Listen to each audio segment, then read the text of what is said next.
The E in sample stands for events. Ask the patient about or note the events that led up to the illness. Bandaging helps control bleeding, immobilize the injury, and reduce dirt or other contaminants from entering a wound.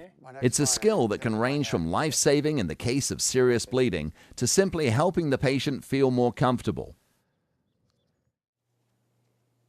After attending to primary care and injury assessment, you may apply roller bandages directly over a sterile dressing on a wound. As you recall, once you have a dressing in place, you don't remove it. Start below the wound and wrap upward over it. Wrap tightly enough to hold the bandage snugly in place, but loose enough that it doesn't restrict circulation. Leave fingers and toes exposed so you can check them for proper circulation.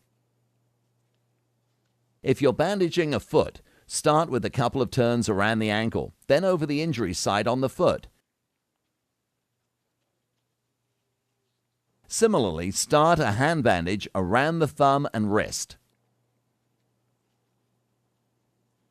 Elbow and knee injuries normally call for wrapping above and below the joint to stabilize the injury. Triangle bandages support injuries to the arm, ribs, or shoulder. Start with the bandage top over the shoulder on the affected side. Bring the arm over the bandage, then bring the low end of the bandage up behind the neck and tie it off. Support the arm and hand with the fingers showing.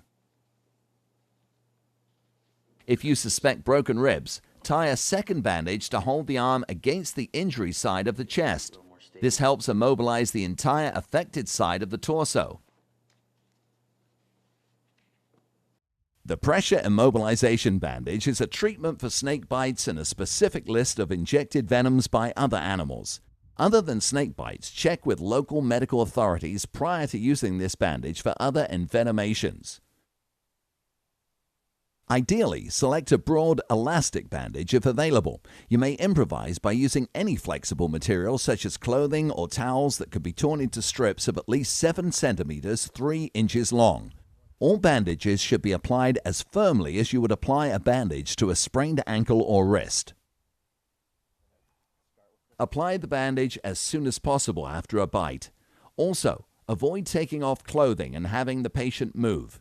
If the bite is not on a limb, simply apply firm direct pressure on the bite site.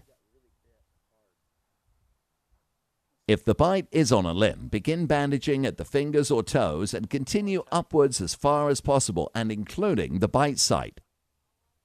This method of immobilization bandaging restricts bodily fluids from flowing into the limb, reducing the spread of venom. By adding a splint, you further reduce joint and limb movement and venom flow. Bind the splint to the limb using more of your bandage, like this. Once on, do not remove bandages or splints. Seek medical attention as soon as possible. Splinting immobilizes broken bones and dislocations. This reduces the risk of further injury and serious bleeding and lessens the pain for the patient. You may need to apply a splint if emergency medical care is either delayed or unavailable. When needed, splinting follows all primary care concerns, injury assessment, and any necessary bandaging. Splint the injury in the position you find it. Don't try to straighten it, and try to minimize moving the affected limb before you splint it. You can use a commercial splint or improvise with almost anything rigid. Choose a splint long enough to immobilize joints above and below the injury. Pad the splint with extra padding inside body curves and hollows for even, comfortable contact with the splint. Bandage the splint in place using a roller bandage, adhesive tape, or other material available. It should be snug enough to immobilize the injury, but not restrict circulation. Check the pulse before and after splinting for blood flow. Gently squeeze the patient's fingertips or toes and check that the nail beds immediately regain their color. If not, or there's no pulse, loosen the bandages so normal circulation returns. If the fracture involves an arm, you can put the arm in a triangle bandage after splinting. One important point: do not splint if doing so increases patient discomfort or pain.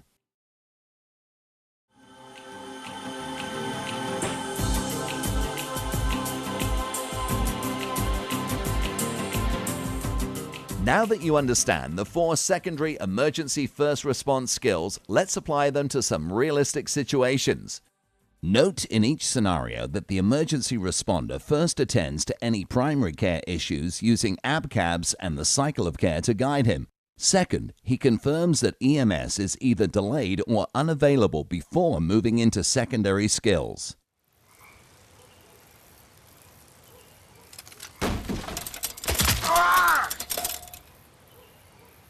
The emergency responder takes a moment to assess the scene. He stops, thinks, and then acts. Hey there. Looks like you took a little spill. My name's Pat Jones. I'm an emergency responder. May I help you?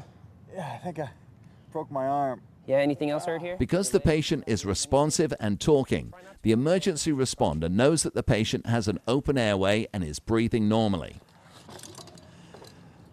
Okay, just relax and try not to move, okay? While I try and get help. Okay.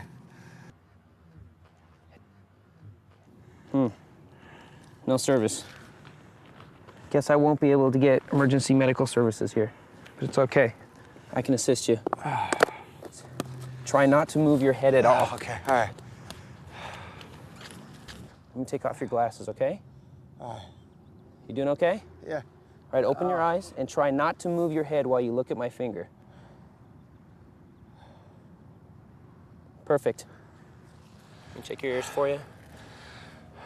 How's your head feel? It feels good. Any pain when I'm feeling this? No. What about back here?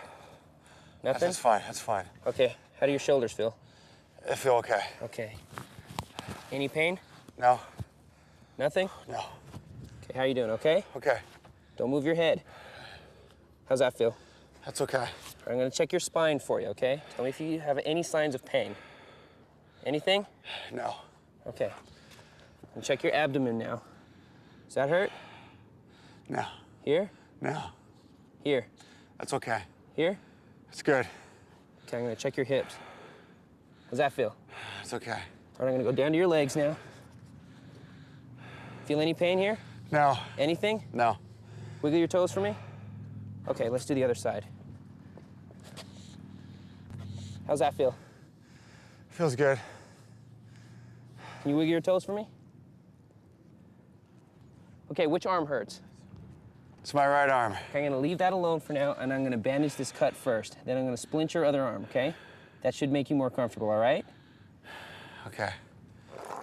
You get the splint, I'll be right back. I got a blanket for your head, okay? Let's move this out of the way. I'm gonna easily move up your head.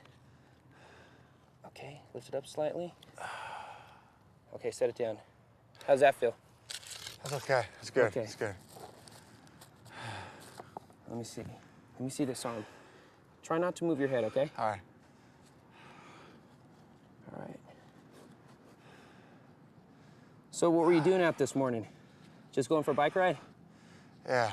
Yeah?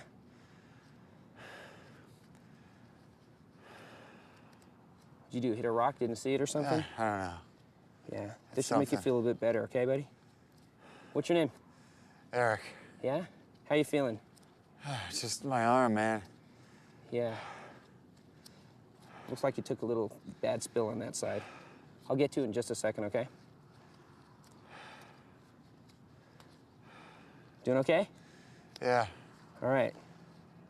Just about done here. Okay, I'm gonna splint your arm now, okay?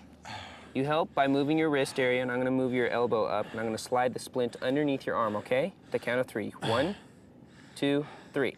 I know it hurts. This will make it feel more comfortable. Good. Let's move it across your chest slightly. Okay, I'm gonna tie the splint now, okay? You doing okay? Yeah, yeah. All right, I know this hurts, but it will feel better. All right.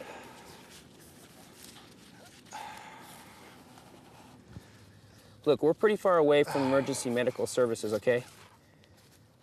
And I can't get any service down here. I can take you, or I could go get help. I think it'd be fastest if you come with me. Are you comfortable with that?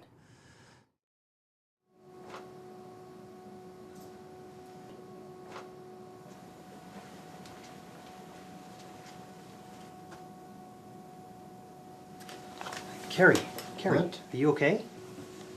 Oh, hi, Marino. Just something I ate. Well, you don't look well at all. Look, I'm an emergency responder. Can I help by taking your pulse and other things just in case?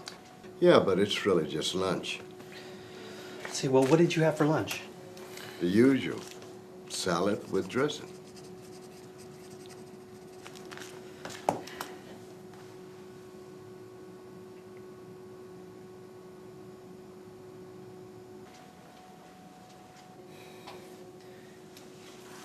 Well, your pulse is 110 and your respiration is 22.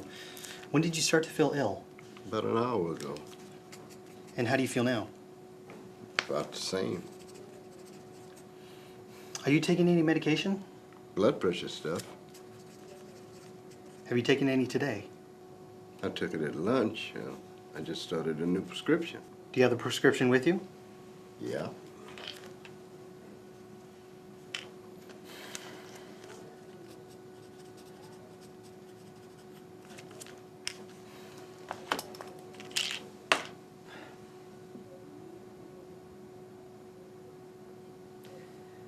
Carrie, have you been doing any exercising in the last minutes before I came in?